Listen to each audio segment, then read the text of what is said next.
Los antibióticos también existen algunos antivirales.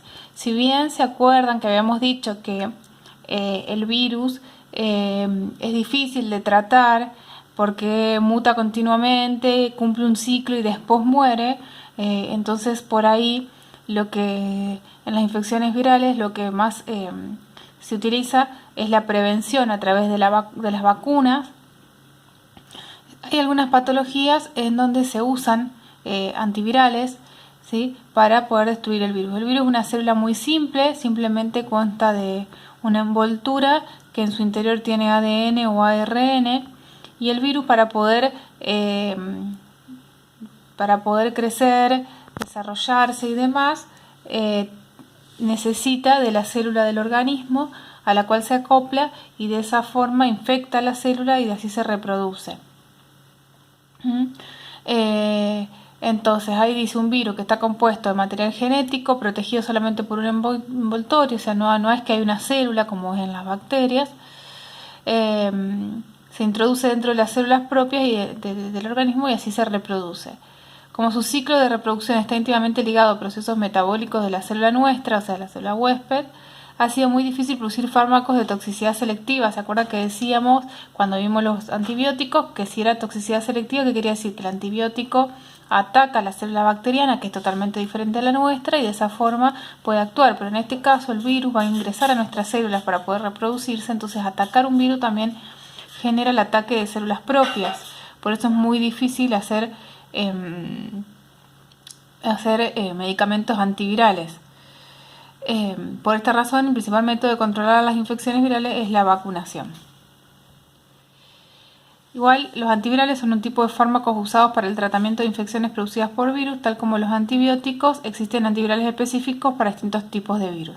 Como lo que veníamos diciendo, para que un fármaco antiviral sea considerado para el tratamiento de una infección viral debe cumplir ciertos requisitos indispensables. El fármaco debe ser específicamente activo contra el virus, inhibiendo algún paso esencial de su metabolismo, y debe poder debilitar a las cepas resistentes que puedan surgir. Además, debe tener ciertos parámetros que permitan que el fármaco sea de alta biodisponibilidad oral. Es decir, que si yo consumo ese fármaco llegue en casi su totalidad, ¿se acuerdan? La biodisponibilidad era la totalidad del fármaco que llega a actuar. Rápida penetración en los tejidos infectivos y atóxico para las células normales y el organismo en general a corto y largo plazo. Tiene que tratar de ser la mayor toxicidad selectiva posible. El fármaco debe ser transformado a su parte activa solamente por células infectadas. Debe ser excretado sin ser metabolizado o sin generar metabolitos tóxicos y debe tener baja frecuencia de administración. O sea, no tiene que afectar a las células propias del organismo, se tiene que eliminar rápidamente sin dejar ningún efecto adverso en el organismo, y la ideal sería que se administren pocas veces, no como el antibiótico, que a veces cada 8, cada 12 horas, sino que se administre por una única vez. Finalmente, el fármaco debe tener bajo costo para que pueda estar disponible para toda la población. Todas estas características dificultan el descubrimiento de nuevos fármacos efectivos para el tratamiento de las enfermedades virales. Bueno, y dentro de la clasificación de los medicamentos antivirales tenemos los no retrovirales y los retrovirales. Los no retrovirales son inhibidores de la síntesis de proteínas virales, como por ejemplo el interferón alfa, inhibidores de la síntesis de ARN, ribavirina, inhibidor del ADN polimerasa, ciclovir, ganciclovir, inhibidores de liberación de genoma viral, como la mantadina y la rimantadina. Y después tenemos los retrovirales, que dentro de los retrovirales son la cibebudina, uno de los más conocidos, la neviparina también, el saquinavir también. Estos, como ustedes ven, digamos, al igual que los antibióticos, actúan sobre ciertas moléculas del virus, inhibiendo la proliferación del virus.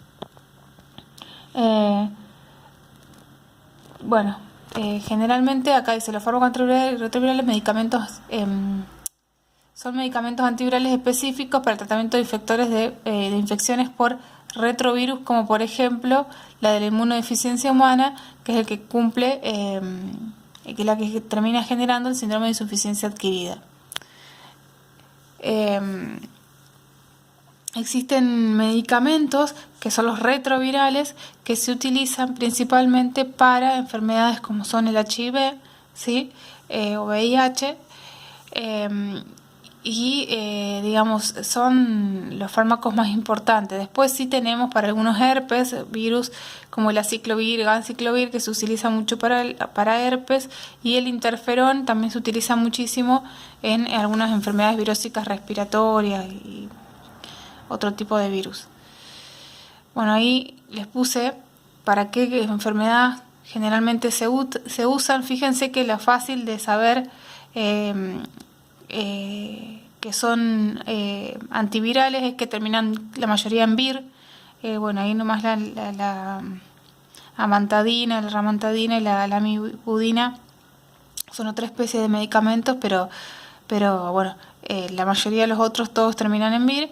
Y como les decía, por ejemplo, hay el aciclovir, que va a ser el que más escuchan, principalmente por infecciones de los herpes, ¿sí? Ahí dice sin actividad para, eso es citomegalovirus, virus del herpes Zoster y bueno, otros tipos de virus. Esto no hace falta que se lo sepan, simplemente que vean que hay selectividad en el uso de los antivirales, ¿sí? Por ejemplo, para la influenza se usa el oseltamivir y el zanamivir. Cuando estuvo la fuerte de la gripe A, bueno, se daba el zanamivir a todos los pacientes que habían agarrado gripe A, igual que el oseltamivir. Y bueno, después todas esas son infecciones virales. Lo más común, como le digo, el aciclovir. Ese es el más común, el más utilizado. El aciclovir es un fármaco antiviral que se usa en el tratamiento de infecciones producidas por el virus de la varicela zoster y el virus del herpes simple, en el que incluyen la varicela, la estomatitis herpética, el herpes labial, el herpes genital, el herpes zoster. Para todos los tipos de herpes se usa el aciclovir.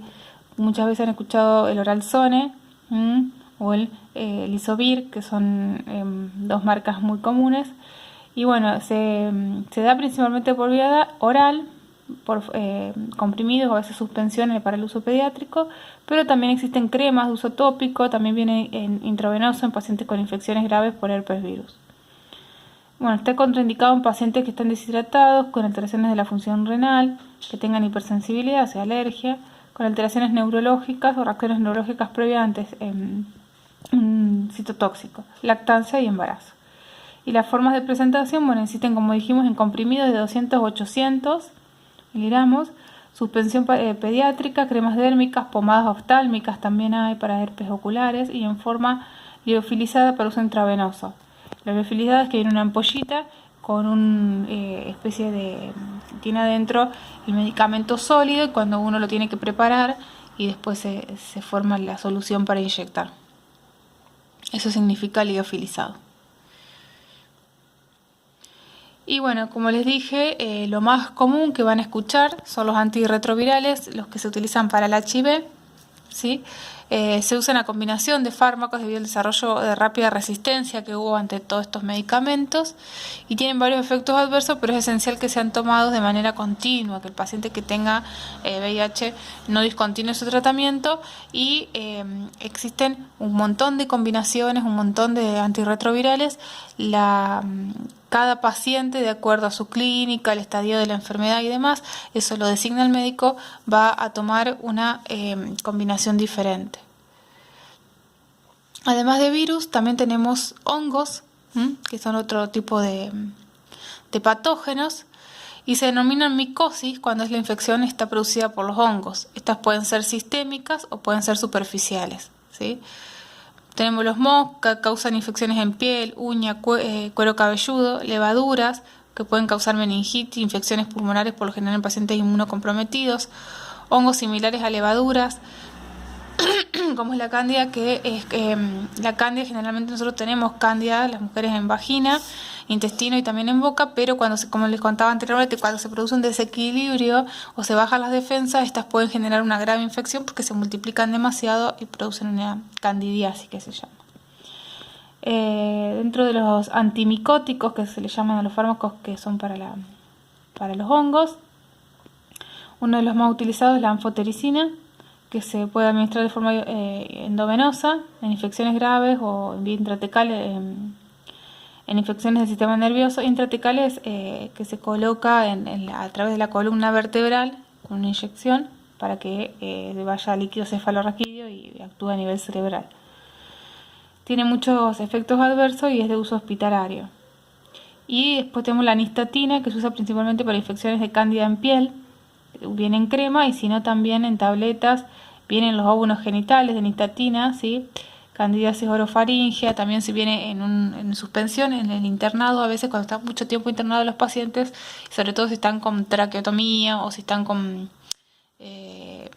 tienen algún tubo en la boca, se les genera la candidiasis y se les da la nistatina. La nistatina también, como decía, los óvulos, si o tuvieron una infección vaginal por honguitos, bueno, se suele dar estos óvulos que tienen varios medicamentos y entre ellos puede estar la nistatina. El ketoconazol, miconazol y fluconazol son también otros antimicóticos, son de acción tópica, si se colocan y actúan en el lugar donde acción tópica es que actúan en el lugar donde se colocan. Bueno, como les decía, es muy común en los óvulos, por ejemplo, como el Obufen, que tiene una mezcla de todo. Después tengo, por ejemplo, el Torgim Duo, que tiene el ketoconazol más un antibiótico, un antimicótico para hongos y otro para bacterias. Macril también, la Macril tiene un antibiótico, un antimicótico y tiene corticoides, ¿sí? Tiene una combinación. El fluconazol, por ejemplo, que es el Mutum, también viene en pastillas o a veces también vienen en óvulos. Ese es un antimicótico solo. Y después, además de hongos, también tenemos los parásitos, ¿sí? Una enfermedad parasitaria o parasitosis es la que está causada por protozoos, vermes o artrópodos, así se le llama a los parásitos. Las enfermedades parasitarias pueden adquirirse a través de alimentos, de agua contaminada, de la picadura de algún insecto, a veces también por contacto sexual y pueden causar molestias leves hasta la muerte. Las más comunes que se utilizan son el metronidazol, que habíamos visto, ya lo habíamos descrito, que también tiene actividad antibiótica, el mebendazol, que se usan tabletas masticables, cuando el mebendazol se usa para atacar ascaris, tricéfalos, lombrices intestinales. Normalmente se toma 2 veces al día, por la mañana y por la noche, durante 3 días. Cuando se usa el mebendazol para tratar el oxiuro, que es muy común en los niños, es un parásito que afecta a los niños, se toma una sola dosis, una única vez. Eso es generalmente a veces los pediatras recomiendan a los niños que en épocas generalmente es en primavera, donde hay un crecimiento o desarrollo parasitario, se le dé, ¿sí?, una pastillita de mebendazol y de esa forma desparasitamos y prevenimos una parasitosis.